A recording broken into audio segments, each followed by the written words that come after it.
Welcome to our Bible study for beginners, and today we'll be covering Acts chapter 2. Now, if we recap back to Acts chapter 1, remember we talked about after the resurrection of Jesus, when he appears to his disciples at different times for 40 days, and he said to them, wait in Jerusalem for the promise of the Father, for I will give you the Holy Spirit. Now, if we look at Acts chapter 1, verse 8, it says here, it is not for you to know the seasons of times the Father has put his own authority, but you shall receive power when the Holy Spirit has come upon you, and you shall be witnesses to me in Jerusalem and in all Judea and Samaria and to the ends of the earth. And after that, it says he went up into heaven. Disciples looked up in amazement, and two men clothed in white said, Men of Galilee, why do you look up, at Jesus who's going to heaven? The same way he's going up will be the same way he's coming down. And after that, it says the disciples went from Mount Olivet to Jerusalem, the 12 apostles and disciples as well. So altogether, there was about 120 of them, and they went to the upper room. And then Peter stood up and he made his great speech about Judas and how Judas needed to be replaced. And they cast lots, they prayed, and they chose Matthias, who made the 12th apostle. So now that leads us on to Acts chapter 2. So Acts chapter 2, it says, verse 1, when the day of Pentecost had fully come, they were all with one accord in one place. So these were the 120 disciples now. When the day of Pentecost. Now, what is Pentecost? Now, Pentecost has been derived from the Greek word called Pentecostes, which means 50 days. If you go back to Leviticus chapter 23, verse 16, I would advise every Christian to read Leviticus chapter 23 because it explains the Sabbath, it explains the Passover, and it explains the different feasts that happens during the Jewish period. So, for example, you've got the Sabbath, the Passover, the Feast of First Fruits, the Feast of Weeks. Now, the Pentecost comes under the Feast of Weeks. So, if we go to 23, verse 16, it says here, count 50 days to the day after the seventh Sabbath. Then you shall offer a new grain offering to the Lord. Count 50 days to the day after the seventh Sabbath. So that's the Pentecost, which is 50 days after the end of the Passover.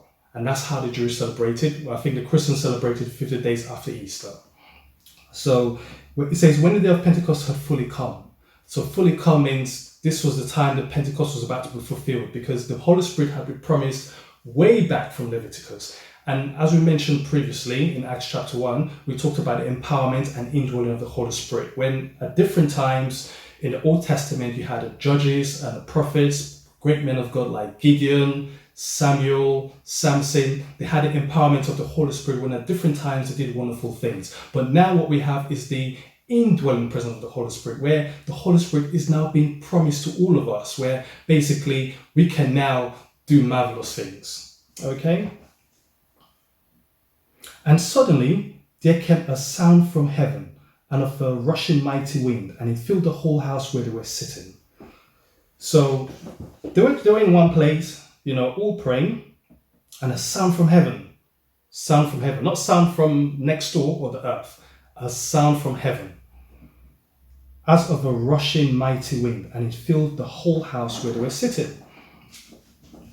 Then there appeared to them divided tongues as of fire, and one sat upon each of them. So, tongues of fire right on top of their head. And they were all filled with the Holy Spirit and began to speak with other tongues as the Spirit gave them utterance. So all 120 disciples in the room were filled with the Holy Spirit. Not 119, not 115, all the 120 were filled with the Holy Spirit. And they began to speak with other tongues. So they did not make this happen. This is fulfilling God's promise back in Acts chapter 1 and also in John chapter 14 verse 16 to 18. So if we go again to John chapter 14 verse 16 to 18, where he says, I'll pray the Father, and he shall give you another comforter, that he may abide with you forever. Even the Spirit of truth, whom the world cannot receive, because it sees him not, neither knows him. But you know him, for he dwells with you, and shall be in you. I will not leave you comfortless, I will come to you. So this is the promise of the Holy Spirit being fulfilled. And it says, and began to speak with other tongues as the Spirit gave them utterance. So according to the Holy Spirit, he was just giving every one of the 120 disciples different abilities to speak in tongues. And they were dwelling in Jerusalem, Jews, devout men from every nation under heaven.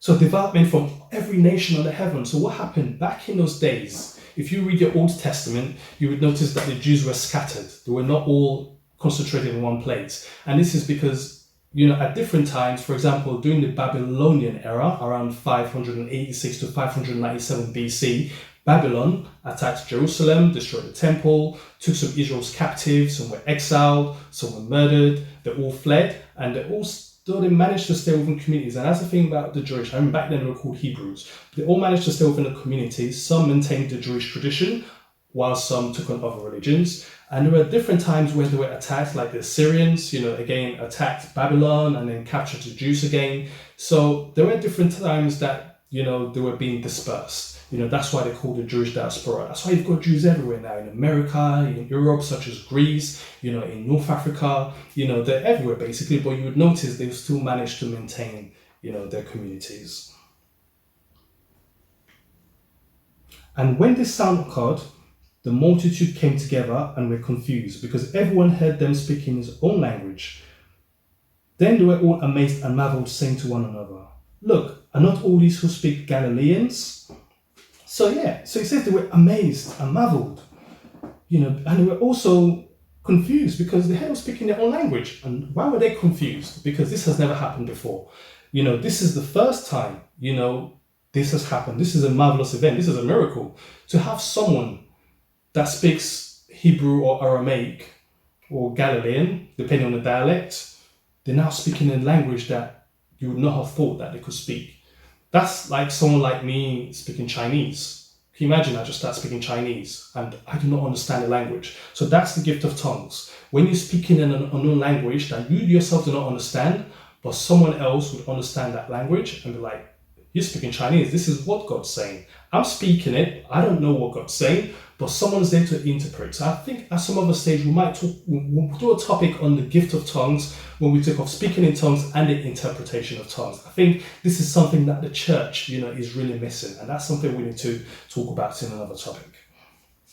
So it says, "Look, are not all these who speak Galileans?" Now, if you look at the Galilean history, Galileans were based on the north of Israel. Now, Jesus was born in Nazareth, which was in Galilee. So Jesus was also a Galilean. And most of the disciples came from Galilee as well. And that area of Galilee was known as a kind of an educated district, where basically a lot of the people did not have any education, did not have any schooling, and they were also known as people who were troublemakers. They stir up trouble or they cause riots and protests. So there were people that were really looked down upon as, common people. And it says,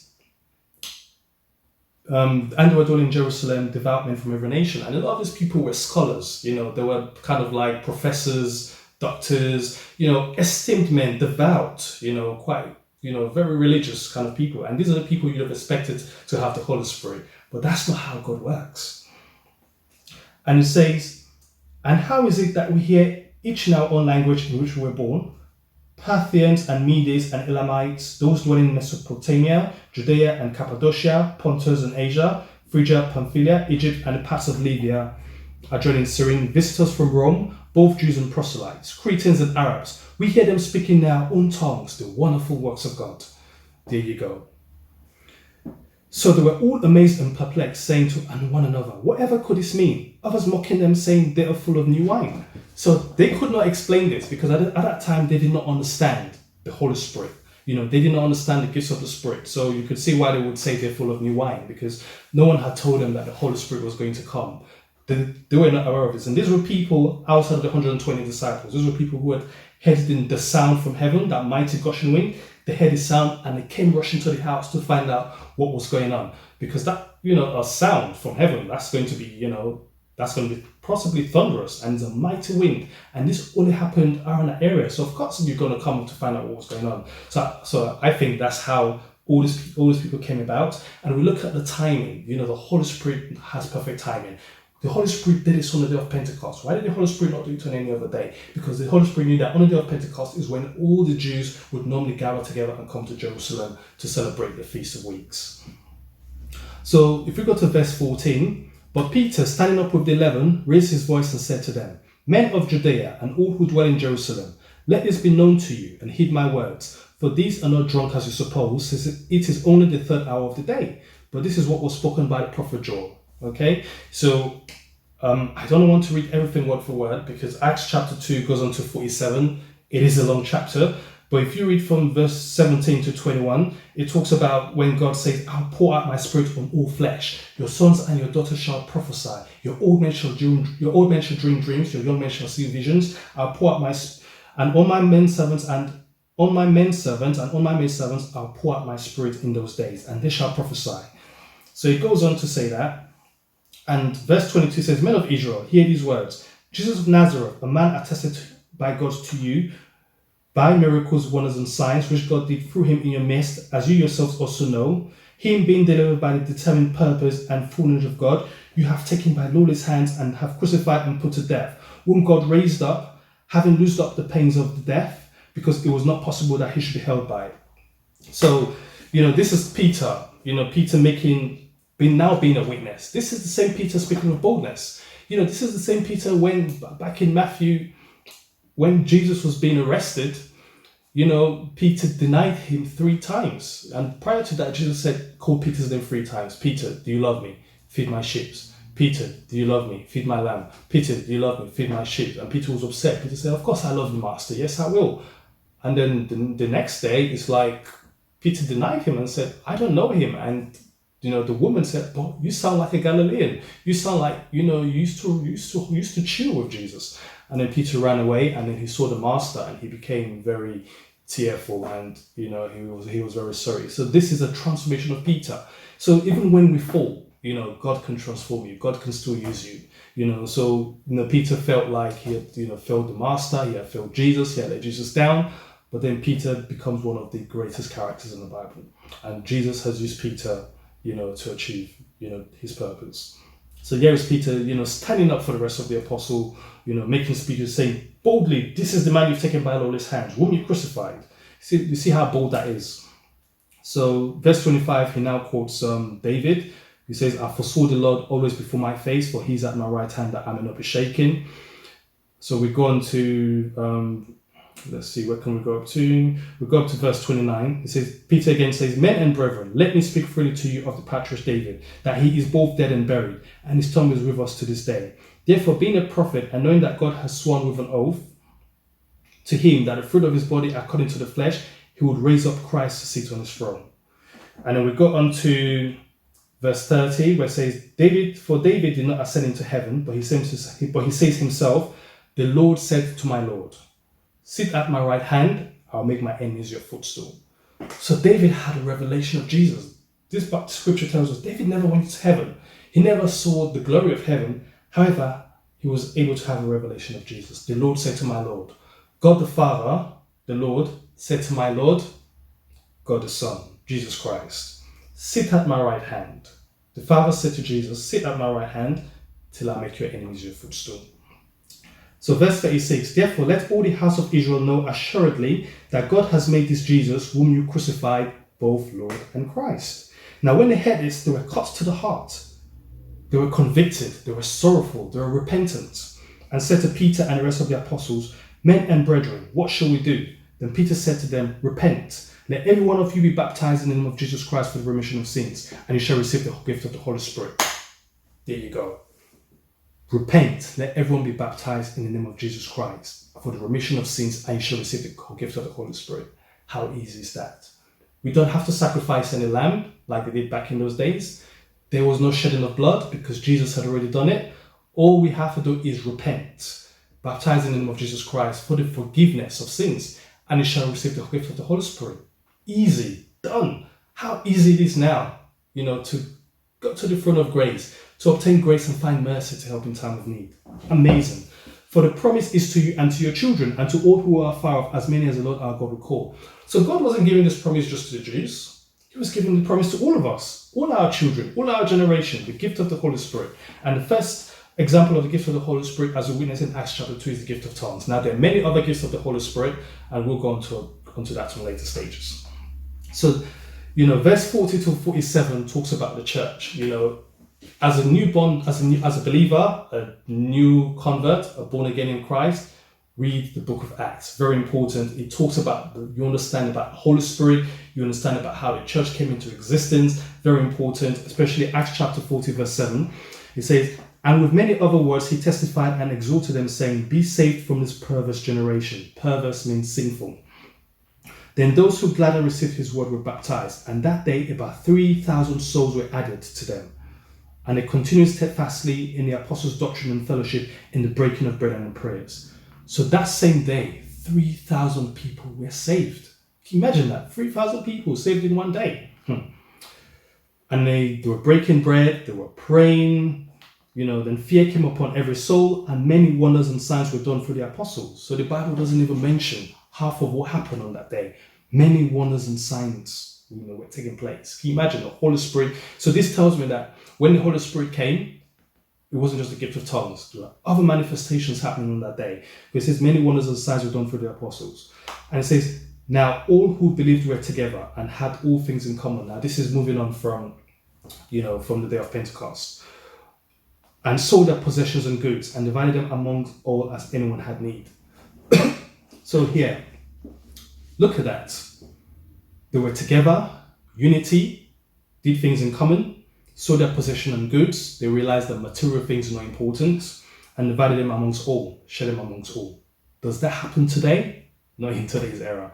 Today, we have a give and take attitude.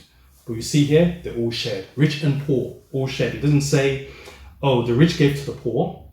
No, it says, all had all things in common. So the rich and the poor, they shared together. They sold their possessions and goods. Rich sold, poor sold. And they divided them amongst as anyone had need. So whoever had need for something gets, whoever had needs for that gets. So continuing daily with one accord in the temple and breaking bread from house to house, they ate their food with gladness and simplicity of heart, praising God and having favor of all the people, and not added to the church daily those who will be saved.